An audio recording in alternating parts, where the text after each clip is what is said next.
مومنو، تم پر روزے فرض کیے گئے ہیں جس طرح تم سے پہلے لوگوں پر فرض کیے گئے تھے، تاکہ تم پرہیزگار بنو۔ روزوں کے دن گنتی کے چند روز ہیں، تو جو شخص تم میں سے بیمار ہو یا سفر میں ہو تو دوسرے دنوں میں روزوں کا شمار پورا کر لے۔ اور جو لوگ روزہ رکھنے کی طاقت رکھیں لیکن رکھیں نہیں، وہ روزے کے بدلے محتاج کو کھانا کھلا دیں۔ اور جو کوئی اپنی مرضی سے زیادہ نیکی کرے تو اس کے حق میں زیادہ اچھا ہے، اور اگر سمجھو تو روزہ رکھنا ہی تمہارے حق میں بہتر ہے۔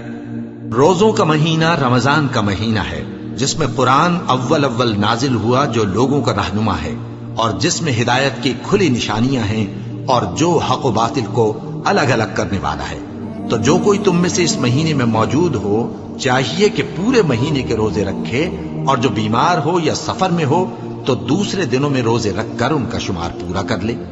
اللہ تمہارے حق میں آسانی چاہتا ہے اور سختی نہیں چاہتا، اور یہ آسانی کا حکم اس لیے دیا گیا ہے کہ تم روزوں کا شمار پورا کر لو، اور اس احسان کے بدلے کہ اللہ نے تم کو ہدایت بخشی ہے تم اس کو بزرگی سے یاد کرو اور اس کا شکر کرو۔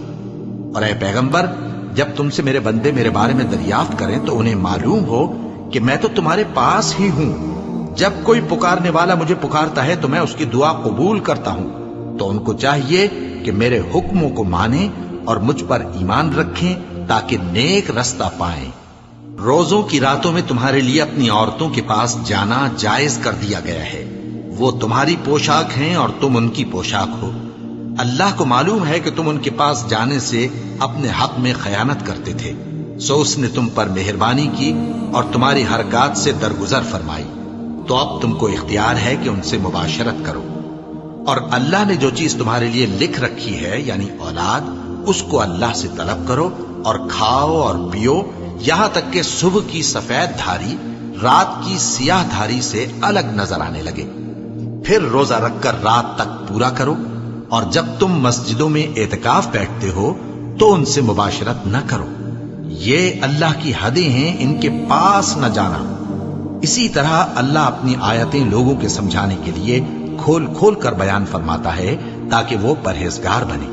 اور آپس میں ایک دوسرے کا مال ناحق نہ کھاؤ، اور نہ اس کو رشوتاً حاکموں کے پاس پہنچاؤ تاکہ لوگوں کے مال کا کچھ حصہ ناجائز طور پر کھا جاؤ، اور اسے تم جانتے بھی ہو۔ اے پیغمبر، لوگ تم سے نئے چاند کے بارے میں دریافت کرتے ہیں کہ گھٹتا بڑھتا کیوں ہے۔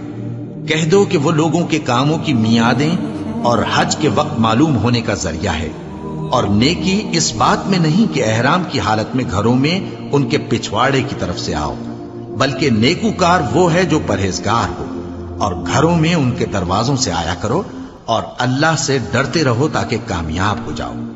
اور جو لوگ تم سے لڑتے ہیں تم بھی اللہ کی راہ میں ان سے لڑو، مگر زیادتی نہ کرنا، کہ اللہ زیادتی کرنے والوں کو دوست نہیں رکھتا۔ اور ان کو جہاں پاؤ قتل کر دو، اور جہاں سے انہوں نے تم کو نکالا ہے یعنی مکے سے، وہاں سے تم بھی ان کو نکال دو۔ اور دین سے گمراہ کرنے کا فساد قتل و خونریزی سے کہیں بڑھ کر ہے۔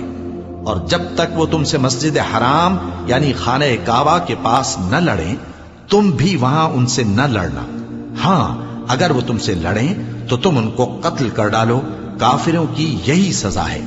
پھر اگر وہ باز آ جائیں تو اللہ بخشنے والا ہے، رحم کرنے والا ہے۔ اور ان سے اس وقت تک لڑتے رہنا کہ فساد نابود ہو جائے اور ملک میں اللہ ہی کا دین غالب ہو جائے۔